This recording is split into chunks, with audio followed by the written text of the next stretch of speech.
এই কোরবানি ঈদের জন্য ঘরে থাকা একদম সহজলভ্য কিছু মশলা দিয়ে আজ আমি আপনাদের সাথে গরুর মাংসের কোরমা বানানোর রেসিপি শেয়ার করব।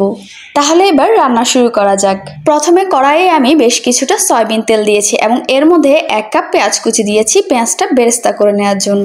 আর বেরেস্তা করার জন্য সবসময় পেঁয়াজটা একদম মিহি করে কুচি করে নিতে হবে এবং তেলে ছাড়ার পর অনবরত না নেড়ে চেড়ে খানিক পর পর পেঁয়াজটা নেড়ে চেড়ে দিতে হবে। এক পর্যায়ে পেঁয়াজের রং বাদামি হয়ে এলে চুলার জাল বন্ধ করে অল্প কিছুক্ষণ নেড়ে চেড়ে চুলা থেকে নামিয়ে নিতে হবে। আমাদের বেরেস্তাগুলো একদম সুন্দর একটা বাদামি কালার হয়ে এসেছে, তাই চুলা থেকে আমি নামিয়ে নিয়েছি। এরপর আমি 1 কেজি চেয়ে একটু বেশি পরিমাণ সলিড মাংস নিয়েছি। আর কোরমা বানানোর জন্য মাংসের পিসেসগুলো একটু বড় করে নিতে হবে। তারপর হাফ টেবিল চামচ লবণ এবং 300 গ্রামের মতো লিকুইড মিল্ক দিয়ে আমি এটা একটু মাখিয়ে নিয়েছি। আর এভাবে এই মাংসটা 1 ঘন্টার জন্য ম্যারিনেশন করে রেখে দিতে হবে। আর একটা কথা বলে রাখি, এই মাংসটুকু রান্না করার জন্য আমি আজ প্রায় 700 গ্রামের মতো লিকুইড মিল্ক ব্যবহার করেছি। তারপর কোরমা বানানোর জন্য একটা মশলা রেডি করব।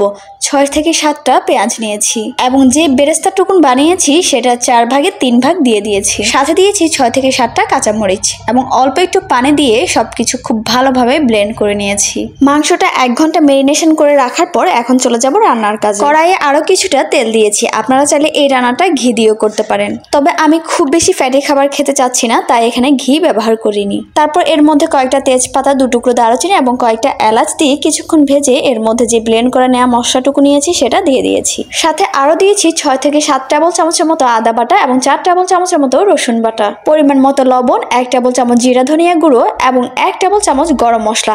আর এই মশলাটার রেসিপি আমি গতকালই আপনাদের সাথে শেয়ার করেছি, চাইলে স্পেশাল এই গরম মশলা বানানোর ভিডিওটি আপনারা দেখে নিতে পারেন, কমেন্ট বক্সে যোগ করে দেব। মশলা কষানোর এক পর্যায়ে যখন এর থেকে তেল ছাড়া শুরু হবে তখন এর মধ্যে ম্যারিনেশন করা মাংসগুলো আমি দিয়ে দিয়েছি। আর এই কোরমা রান্না করার ক্ষেত্রে আমি কোনো প্রকার পানি ব্যবহার করব না। মশলার সাথে মাংসটা ভালোভাবে মিশিয়ে নিয়ে 15 থেকে 20 মিনিট চুলার জাল মিডিয়ামে রেখে আমি এটা কষিয়ে নিয়েছি। 15 থেকে 20 মিনিট মাংসটা কষানোর পর আমি ভালোভাবে নেড়ে চেড়ে নিয়ে আরো 300 গ্রামের মতো লিকুইড মিল্ক ব্যবহার করেছি। তবে আপনারা চাইলে এই রান্না পুরোটা দুধের উপর না করে অল্প সামান্য গরম পানিও ব্যবহার করতে পারেন।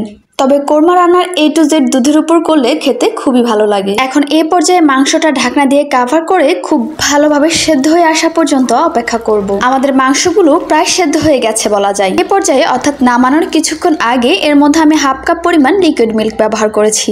সাথে বেরেস্তার অল্প সামান্য যেটুকুন রেখেছিলাম সেটুকু এবং কয়েকটা কাঁচামরিচ দিয়ে আবার একটু নেড়েচেড়ে ঢাকনা দিয়ে কভার করে দিয়েছি। যেহেতু আমাদের কোরমাটা খুব ভালোভাবে সেদ্ধ হয়ে গেছে তাই এই পর্যায়ে আমি বেশিক্ষণ রান্না করব না, জাস্ট 3 মিনিটের মতো রান্না করে চুলা থেকে নামিয়ে নিয়েছি। কোরমার গ্রেভির উপর তেল ভেসে ওঠা শুরু করেছে, তার মানে আমাদের কোরমা একদম প্রপার ভাবে কুক হয়ে গেছে। মাশাআল্লাহ, ঘরোয়া মশলায় বানানো এই কোরমা দেখতে এত বেশি লোভনীয়, সেই সাথে এটা খেতে বেশি মজা, সেটা আসলে বলার অপেক্ষাই রাখে না। তো প্রিয় ভিউয়ার্স, আপনাদের আমি জোর দিয়ে বলবো এই কোরবানি ঈদে বাসায় একবারের জন্য হলো এই কোরমা রেসিপি ট্রাই করে দেখবেন। এটা খেতে এক কথায় অসাধারণ। যাই হোক, আমি আবার খাবার সামনে রেখে খুব বেশিক্ষণ বসে থাকতে পারি না। নিয়ে নিলাম গরম গরম ভাত, সাথে 2 টুকরো কোরমা এবং কিছুটা গ্রেভি, আর সাথে একটা কাঁচামরিচ। এক কথায় দিত। আর দেখেন মাশাআল্লাহ, মাংসটা কত বেশি সফট হয়েছে। হাত দিয়ে একটুখানি চাপ দিতেই মাংসটা খুলে যাচ্ছে। তো বিসমিল্লাহ বলে খাওয়া শুরু করলাম।